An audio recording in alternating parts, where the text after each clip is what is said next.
Dès le début de son pontificat, le pape François a utilisé l'image de l'hôpital de campagne pour donner à réfléchir sur une église qu'il souhaite plus accueillante et prônant un message de miséricorde. Car il est vrai que parfois, même pour les fidèles, l'église semble figée dans des règlements sans rapport avec les réalités de la vie. C'est la question notamment pour les divorcés remariés qui ont été jusqu'à très récemment strictement exclus des sacrements de communion, de réconciliation, de l'onction des malades ou interdits de participation à certains services de la vie paroissiale. Si la justification est sans doute très cohérente sur le plan théologique, c'est dans une perception plus globale que cela choque et semble même incohérent. Un assassin, un violeur d'enfants pourrait donc communier, mais pas quelqu'un qui a vécu douloureusement l'échec de son mariage et qui reconstruit une histoire d'amour. Où est l'Église dans cette histoire? Où est la relation au Christ dans la souffrance endurée et dans cet amour qu'il vit?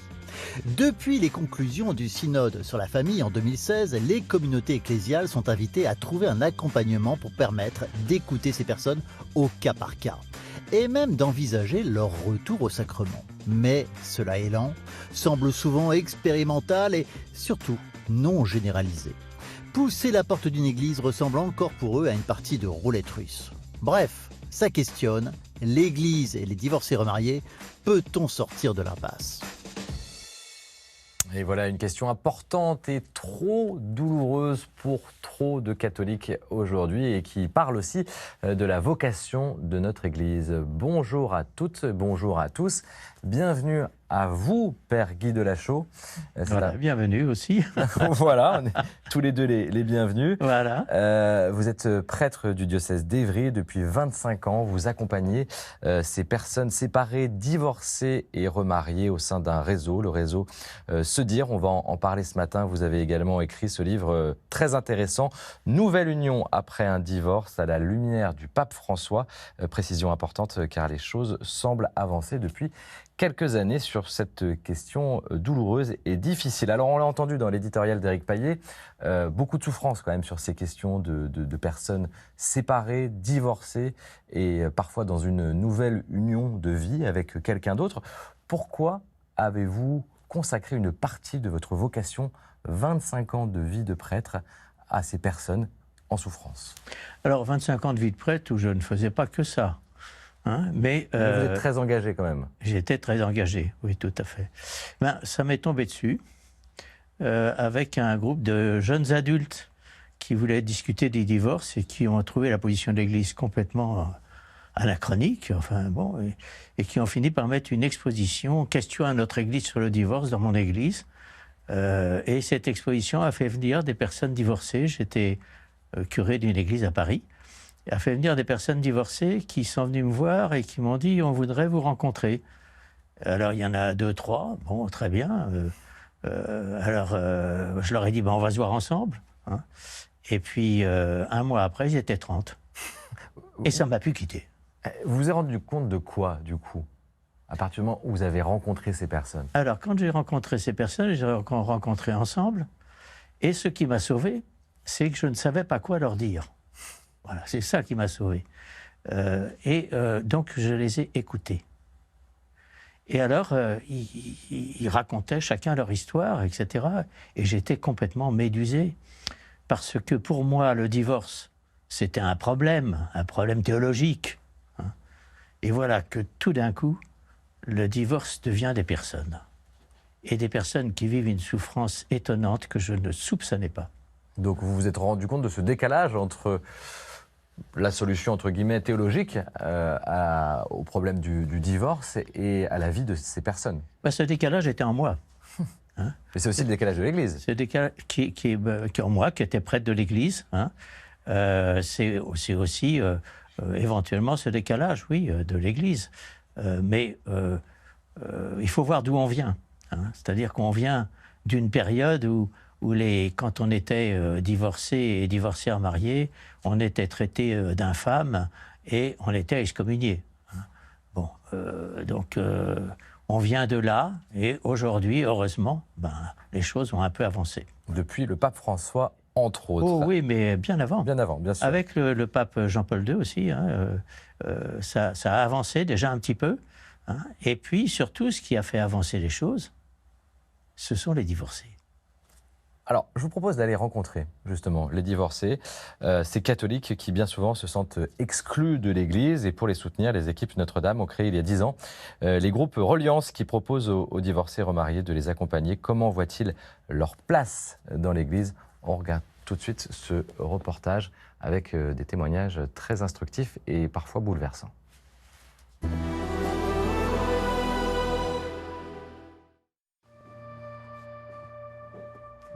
Au nom du Père, du Fils et du Saint-Esprit. Amen. Seigneur, tu nous as réunis, tu nous offres ce soir une tribune pour témoigner. Aide-nous à en profiter. Amen. Moi, j'ai l'impression que les divorcés en nouvelle union, je dirais pas ils s'auto-excluent, mais ils se tiennent quand même un peu à l'écart. Ils se disent bon, voilà. Tant que je restais toute seule avec mes 2 filles dans mon coin, j'avais droit à tout.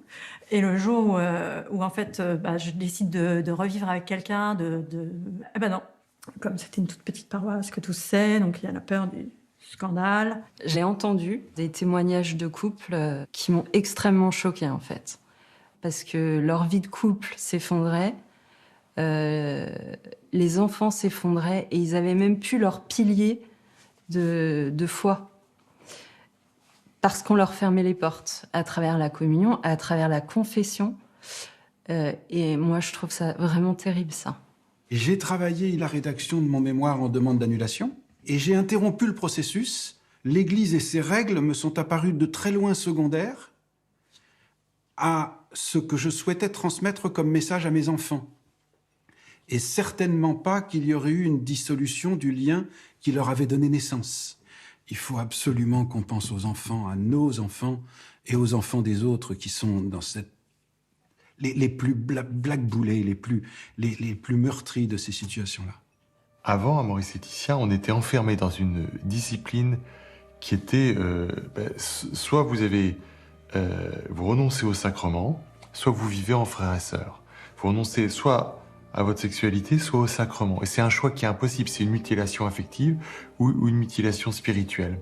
Et avec Maurice-Laetitia, le pape sort du permis défendu et nous dit, discernez, le retour au sacrement est possible. J'ai été quelqu'un avant mon mariage, j'ai été quelqu'un après mon divorce et j'étais la même personne après mon second mariage.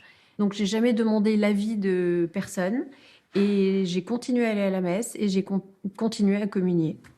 Jésus accepte aujourd'hui toutes les personnes dont nous, dont les divorcés en nouvelle union, comme d'autres personnes qui sont aujourd'hui loin de tout ça. En tout cas loin du stéréotype et de l'image parfaite. Pourquoi les divorcés en nouvelle union, il y en a plein qui s'en vont, qui quittent l'Église, parce qu'il y a cette image-là. Donc le changement, ça prend du temps. Mais je trouve qu'en fait, il y a urgence. Moi, Jésus, il a été avec moi pour ma séparation. En moi, c'était mon guide. Si je perds en plus mon guide, c'est double peine. Voilà, Père, pour ces témoignages qui disent beaucoup j'ai envie de dire, de la vérité, en tout cas de la réalité qui est vécue aujourd'hui par beaucoup de catholiques. C'est ce que dit cette femme, c'est une double peine. Non seulement il y a la douleur, la souffrance de la séparation, mais en plus, on n'a plus le droit de recevoir les sacrements. Alors, l'Église dont je suis, vient avec son explication. Le terrible, c'est qu'on répète toujours cette explication. Donnez-nous cette explication. Et qu'elle n'est jamais comprise. Donnez-la. Voilà. Cette explication, c'est simple, c'est vous êtes unis par un sacrement. Un sacrement, c'est un signe qui dit votre participation à l'alliance et le fait que dans cette alliance, vous allez être partie prenante de l'alliance que le Christ veut sceller dans l'histoire humaine. Si vous rompez cette alliance, c'est le divorce. Mais si vous posez un acte visible pour dire que vous niez cette alliance que vous aviez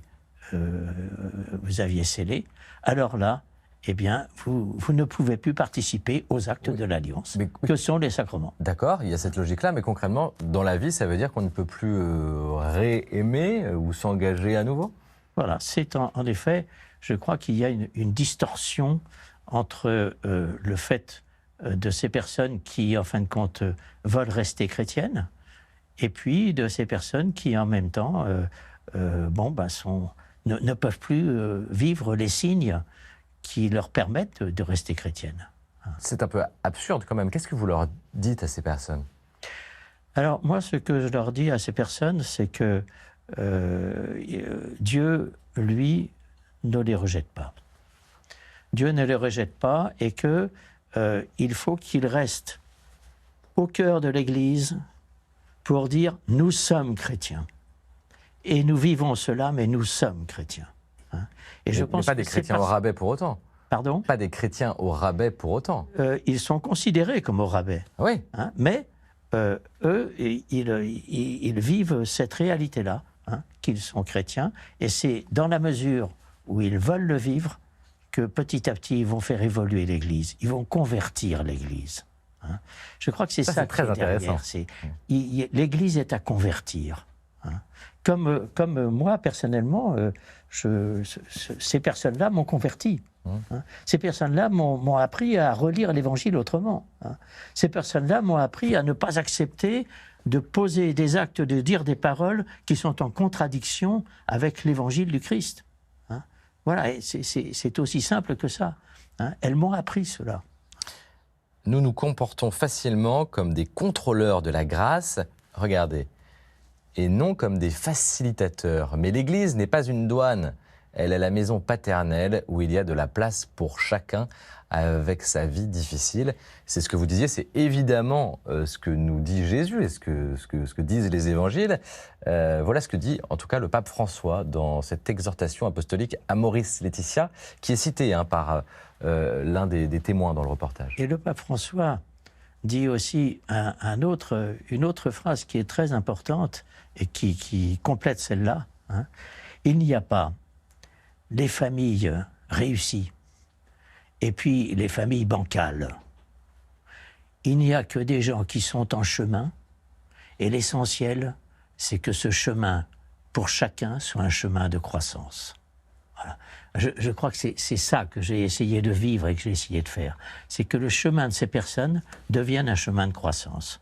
C'est-à-dire que ces personnes puissent grandir hein, dans cette réalité-là qu'ils sont en train de vivre hein, et à travers laquelle ils ont à essayer de discerner, au fond, mais à quoi Dieu m'appelle aujourd'hui? À quoi m'appelle-t-il hein?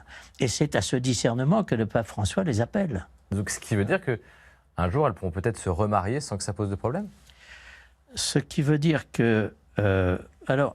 personnellement, je ne suis pas... je ne vois pas l'avenir, je ne sais pas.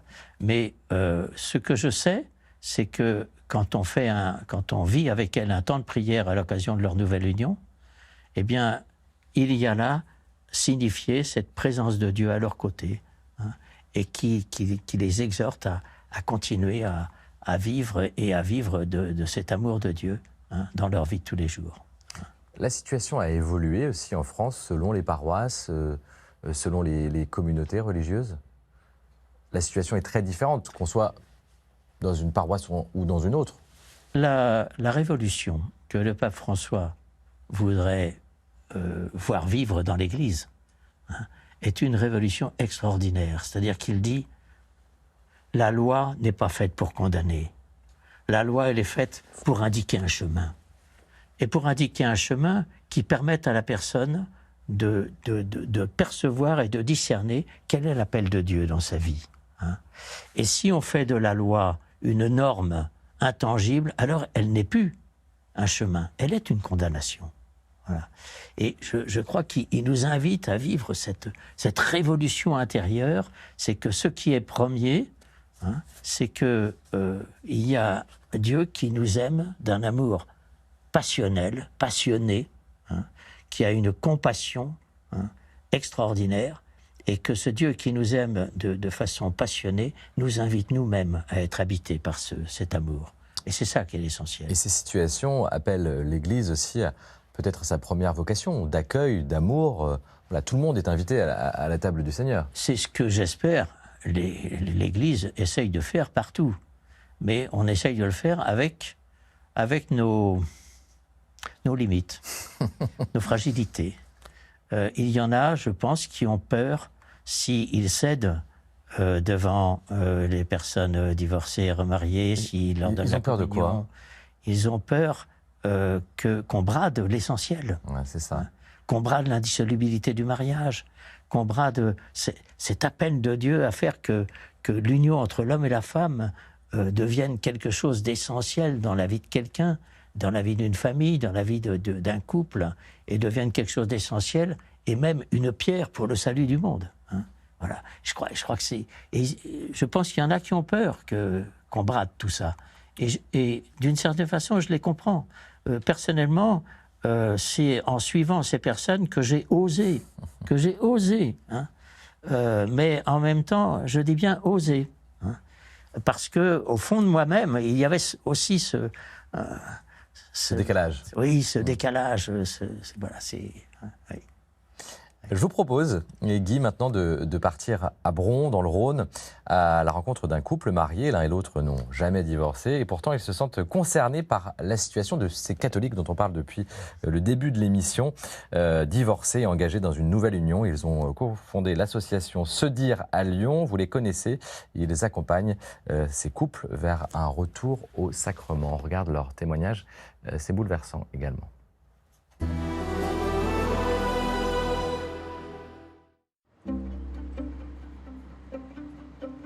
Je m'appelle Nathalie Mignona. Avec Christian, mon mari, nous accompagnons depuis plus de 20 ans les personnes divorcées vivant en nouvelle union. Et nous sommes membres fondateurs de l'association privée de fidèles Se Dire Lyon, qui est en charge de l'accompagnement des temps de prière à l'occasion d'un remariage civil, ou maintenant pour un cheminement vers les sacrements, c'est ce qu'on appelle les cheminements Bartimée. Nous avons mis en place un processus qui peut être vécu dans les paroisses, puisque c'est les paroisses qui intègrent et c'est elles qui sont les premières à accueillir les personnes. Alors le processus d'intégration pour les personnes divorcées remariées, il suit finalement l'évangile de Bartimée. Comme Bartimée, ces personnes ont été rejetées par la foule. Pour que les personnes accompagnées soient bien intégrées dans la paroisse, nous formons les accompagnateurs de façon à être sûr que la communauté paroissiale soit réellement accueillante. Les personnes divorcées remariées, si elles savent qu'elles vont être accueillies, elles vont venir, bien sûr. Il y a des personnes qui reviennent au sacrement de leur propre chef. Et qu'est-ce que ça apporte de plus? Qu'est-ce que ça change de faire un accompagnement spécifique? C'est une démarche qui se termine par une cérémonie publique. Donc, devant toute la paroisse sait, que cette personne ou ce couple est divorcé, remarié, et qu'il retourne au sacrement. Cet accompagnement des couples, il remonte à il y a très très très longtemps. C'est quand on s'est préparé au mariage, on est tombé sur un couple absolument génial, et on s'est dit, quand on sera grand, on fera pareil. Et alors, on est peut-être grand maintenant. Quand je vois des divorcés et remariés retourner au sacrement, nous avons la preuve qu'ils ont retrouvé la confiance qui avait été mise à mal pendant les années qui ont suivi la rupture.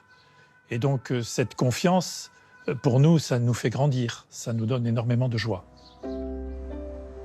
Nous sommes scandalisés de voir que certains restent figés dans des disciplines obsolètes qui excluent les personnes et leur font du mal.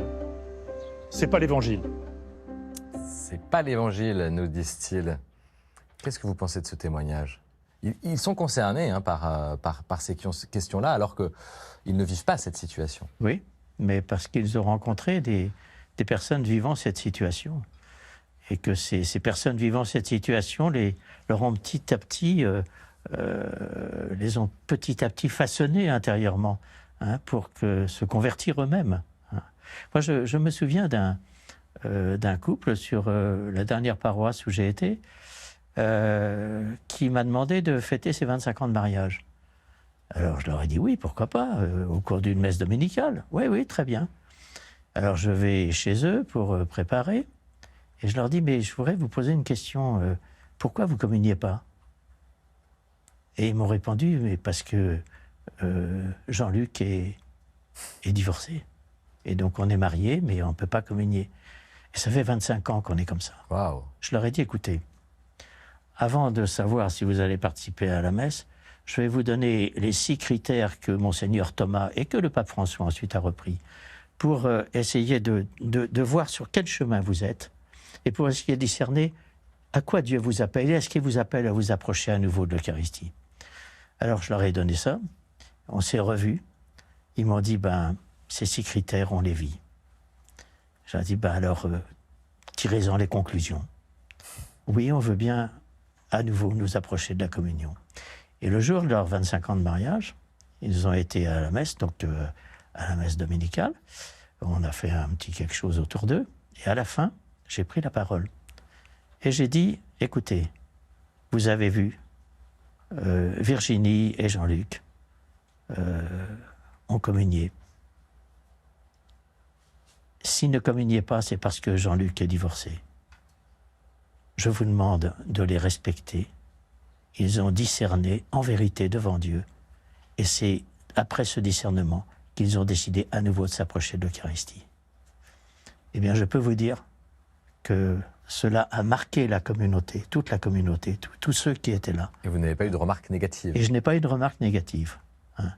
Et c'était quelque chose de très beau. C'est un petit peu ça que nous présentent les mignonats, là. Que vous connaissez. C'est un petit peu ça. Et ça, c'est des positions qui sont reportées par de plus en plus de chrétiens, notamment dans le document préparatoire du dernier synode sur la synodalité. Et les catholiques, en France, aujourd'hui, le disent, c'est archaïque, on peut faire évoluer les choses. Ça va quand même dans le bon sens. Alors, je pense que ça va dans le bon sens au niveau des paroles. Au niveau des actes, c'est vrai qu'aujourd'hui, on assiste à un certain raidissement dans un certain nombre de paroisses ou de communautés face à ces questions-là. Qui sont c'est la peur de la citadelle assiégée? Peut-être c'est ça, ou c'est ce désir de coller au mieux à la règle et à la réflexion de l'Église et à ses normes. Mais je pense qu'il y a là quelque chose qui est difficile, mais il nous faut savoir le vivre. Et puis il nous faut savoir le vivre sans juger. Car au fond, c'est cela qui est l'essentiel, c'est qu'on essaye, on arrive, coûte que coûte, à essayer de se comprendre. Et à essayer non pas de se juger, de se lancer des anathèmes, mais de se dire, voyons, ce chemin, quel est le chemin de Jésus? Quel est le chemin du Christ? À quoi il nous appelle aujourd'hui? Et vous qui fréquentez ces personnes divorcées, remariées depuis des dizaines d'années maintenant, Jésus, sur ces situations-là, il vous dit quoi? À vous, Guy? Alors, moi, je me suis donné une ligne de conduite. Comme je n'avais pas de mission officielle, je me suis dit, tant qu'il y a des divorcés qui viennent me voir et qui me demandent, j'y vais. Et pendant 25 ans, ça n'a pas arrêté. Et je me suis dit, c'est l'esprit. C'est l'esprit qui travaille. C'est l'esprit qui... Mais je n'ai pas cherché à les voir, etc. Je n'ai pas cherché. C'était ça que je m'étais donné comme... Et comme je vous l'ai dit tout à l'heure, ça a tellement marqué mon être profond que ma compréhension de l'Évangile en a été transformée. Et qu'il y a là vraiment une profondeur de relation au Christ qui s'est instaurée dans ma vie. Et quels conseils vous pourriez donner à celles et ceux qui nous regardent ce matin et qui sont concernés par ces situations-là et qui en souffrent? Eh bien, le conseil que je peux leur donner, c'est 1. Ne restez pas seul. Ne restez pas seul. Essayez d'en parler, de voir avec d'autres. 2. Le Christ vous aime. Il vous veut autrement. Il ne vous veut pas par terre. Il vous veut debout. Et sa parole, sa présence, à travers la présence des autres, peut vous remettre debout. C'est pour ça qu'aujourd'hui, je voudrais que dans cette émission, on ne parle pas que des divorcés remariés. Parce qu'avant d'être divorcé remarié, on est divorcé. Et là, il y a de la souffrance. Oh là là, oui. C'est bien de le mentionner ce matin, Père Guy de Lachaud. Merci d'avoir été avec nous. À rester encore un petit peu sur ce plateau, car maintenant c'est l'heure de la culture qui est si bien portée, vous le savez, par Constance de Bonaventure. Bonjour. Bonjour David. Bonjour. Bonjour à tous.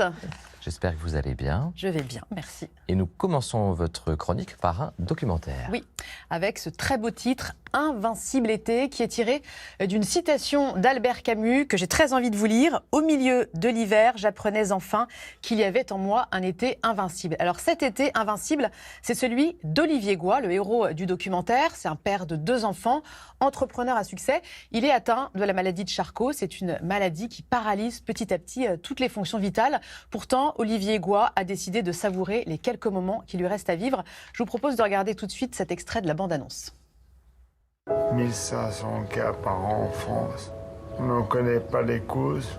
L'espérance de vie moyenne, c'est 3 ans. On sait tous qu'on va mourir. Mais à partir du moment où les gens savent de quoi, à peu près quand, la vie n'est plus du tout la même.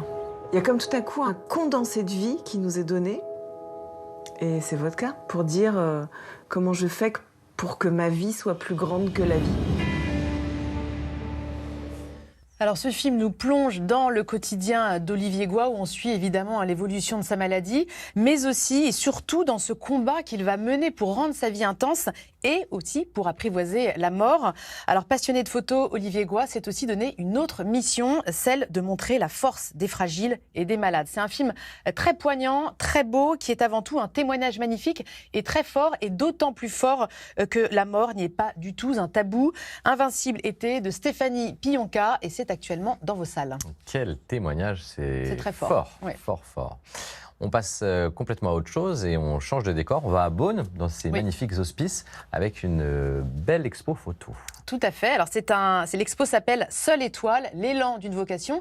C'est un travail photographique qui a été réalisé par le photographe Guillaume Nedelec. Il a photographié entre 2019 et 2022 les sœurs hospitalières de l'Hôtel-Dieu. C'est une communauté qui a vu le jour au XVe siècle et qui n'a jamais cessé de remplir sa mission, qui est de soigner les malades. Alors aujourd'hui, ces sœurs, elles ne sont plus que 4. Aucune nouvelle sœur n'a rejoint la communauté depuis les années 70. Malheureusement, on imagine que la congrégation va s'éteindre, et c'est donc un hommage que le photographe a voulu leur rendre ici, un hommage à leur engagement, à leur chemin de vie, à travers des très beaux portraits, mais aussi des natures mortes, et puis un diaporama sonore qui est très bien fait, qui est très riche, avec beaucoup d'interviews et d'archives. C'est donc des photos qui sont très belles, très douces, et dont se dégage, je trouve, beaucoup de nostalgie. Seule étoile, l'élan d'une vocation. L'exposition vient tout juste d'ouvrir ses portes aux Hospices de Beaune, donc, et elle se terminera le 30 septembre prochain. Je vous signale également la sortie du livre de l'expo qui est édité aux éditions Imogène. Et ça a l'air très beau et avec un beau titre. Oui. On continue à l'est de la France, un peu plus au nord, puisque nous partons en Lorraine, en Moselle plus précisément, où nous allons célébrer la messe dans quelques instants. Oui, ce sera plus précisément dans la basilique Notre-Dame de Bon Secours, qui se trouve à Saint-Avold, sur les collines de Moselle. Donc, détruite à la Révolution, elle a été reconstruite dans les années 1890. À l'époque, la Lorraine se trouve en Allemagne, ce qui explique que l'architecture néo-romane de cette basilique soit très allemande, avec cette façade relativement plate et ses 2 tours. La basilique a été récemment restaurée avec beaucoup de couleurs, notamment ce blanc et ce bleu très profond. Regardez la voûte du chœur, ça donne un air enfantin et joyeux à cette basilique. Et c'est une artiste contemporaine, Fleur Nabert, qui a refait le mobilier liturgique, des objets simples et joyeux. Elle a par exemple créé ce manteau étoilé de la Vierge sur lequel est posée cette statue. Et puis on va terminer avec ces vitraux qui sont d'origine. Ils ont été fabriqués il y a 150 ans à Munich. Ils se marient très bien avec les couleurs de la basilique et chacun d'entre eux est une invitation à prier Marie. Merci Constance, Merci à dimanche prochain. Merci Guy de Lachaud d'avoir été avec nous ce matin. C'est l'heure de la messe maintenant, vous l'avez compris, que nous célébrons dans cette basilique Notre-Dame du Bon Secours. Les paroissiennes et les paroissiens nous attendent pour ce direct. Très belle célébration à chacune et à chacun.